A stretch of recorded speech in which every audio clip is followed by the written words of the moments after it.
Hello दोस्तों, अस्सलाम वालेकुम। आज हम आपको इस वीडियो के अंदर ये बताने वाले हैं कि गुस्ल करने का सुन्नत तरीका क्या है। नहाना तो सब लोग जानते हैं, पर अगर कोई इंसान नापाक हो जाए तो उस पर गुस्ल करना वाजिब हो जाता है, उस पर गुस्ल करना फ़र्ज़ हो जाता है। तो हम इस वीडियो में आपको बताएंगे कि आप गुस्ल किस तरीके से करें। तो आप वीडियो को पूरा देखिए और स्किप ना करिए, क्योंकि अगर एक भी पार्ट छूट गया तो आपका गुस्ल मुकम्मल नहीं हो पाएगा, पूरा नहीं हो पाएगा। तो आप वीडियो को पूरा ज़रूर देखिए। तो हम आपको बताते हैं गुस्ल करने का सुन्नत तरीका क्या है। सबसे पहली बात, आप यह बात ध्यान रखिए कि सबसे पहले गुस्ल खाने में मतलब बाथरूम में अपना उल्टा पैर दाखिल करें। बाथरूम में किसी भी तरह के कलिमात या किसी भी दुआ या फिर किसी से बातचीत ना करें। बहुत से लोग ये सोचते हैं कि गुस्ल खाने के अंदर नहाते वक्त पहला कलमा पढ़ते हैं तो पाक होते हैं, पर ये दुरुस्त नहीं है, क्योंकि वो जगह कलमा पढ़ने लायक नहीं है। तो आप उस जगह पर गुस्ल की नियत करें तो वो भी आपको दिल में करनी है, ज़बान से नहीं कहना है, क्योंकि वह जगह ज़बान खोलने या बातचीत करने के लायक नहीं है। इसलिए आप इस बात का ख़ास तौर से ध्यान रखें और नियत भी करें गुस्ल की तो दिल में करें और उल्टा पैर अंदर दाखिल करें। तो अब हम आपको बताते हैं कि गुस्ल किस तरीके से करें। सबसे पहले बदन में जिस जगह नापाकी लगी हो उस जगह को अच्छी तरीके से साफ़ करें। आपके जिस्म में किसी भी तरह की या कहीं पर भी नापाकी लगी है तो आप उस तरह को अच्छी तरीके से साफ़ करें। दूसरा, आप अच्छी तरीके से इस्तिंजा करें।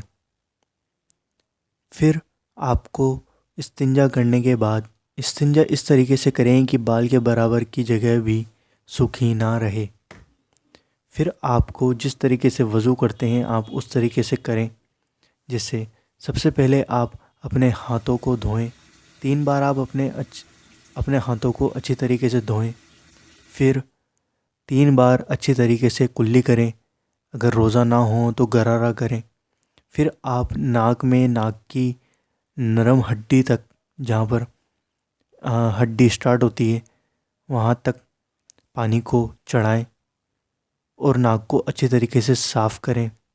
फिर आप अपने हाथों को कोहनी तक धोएं और फिर अपने हाथों को कोहनी पर पानी डालें। फिर उसके बाद सर का मसह करें। इस तरीके से आप जिस तरीके से वज़ू के अंदर करते हैं फिर आप उस तरीके से यह चीज़ें कर लें। फिर आपको 3 बार अपने दाहिने कंधे पर पानी बहाना है। उसके बाद आपको 3 बार अपने उल्टा कंधे पर मतलब बाहिने कंधे पर पानी बहाना है। अब आपको अपने सर पर 3 बार पानी बहाना है। ध्यान रखें, इस प्रोसेस में आपके बाल के बराबर की जगह भी सूखी ना रहे।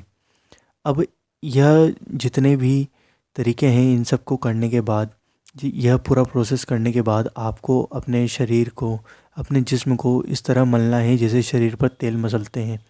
चाहे तो आप साबुन से मसल लें या फिर अगर आप कोई बॉडी लोशन या फिर कोई दूसरी चीज़ यूज़ करते हैं तो उस तरीके से अपने जिस्म पर अपने हाथों की सहायता से अपने जिस्म पर हाथ फेरें और पूरे जिस्म को गीला कर लें। ध्यान रखें कि बाल के बराबर की जगह भी सूखी ना रहे, इसलिए अपने हाथों से अपने जिस्म को अच्छी तरह मल लें जिस तरह से तेल मलते हैं।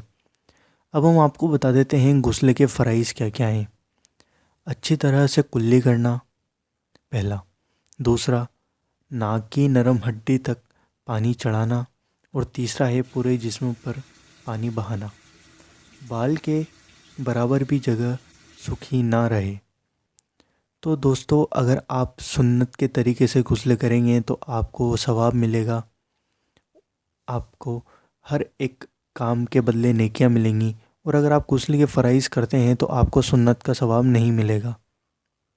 आपका गुस्ल तो मुकम्मल हो जाएगा पर सुन्नत का सवाब नहीं मिलेगा। तो ध्यान रखें, सबसे पहले गुस्ल खाने में जाएं तो दिल में नियत करें और अपना इस तरीके से हमने जो आपको पूरा प्रोसेस बताया है इस तरीके से गुस्ल को करें तो आपका गुस्ल मुकम्मल हो जाएगा। तो दोस्तों उम्मीद करता हूँ आपको ये वीडियो पसंद आई होगी। अगर वीडियो पसंद आई है तो इस वीडियो को लाइक करें, शेयर करें, कमेंट करके हमें बताएं इस वीडियो के बारे में कि आपको कैसी लगी है, और हमारे चैनल को सब्सक्राइब करना बिल्कुल ना भूलें। So thanks for watching.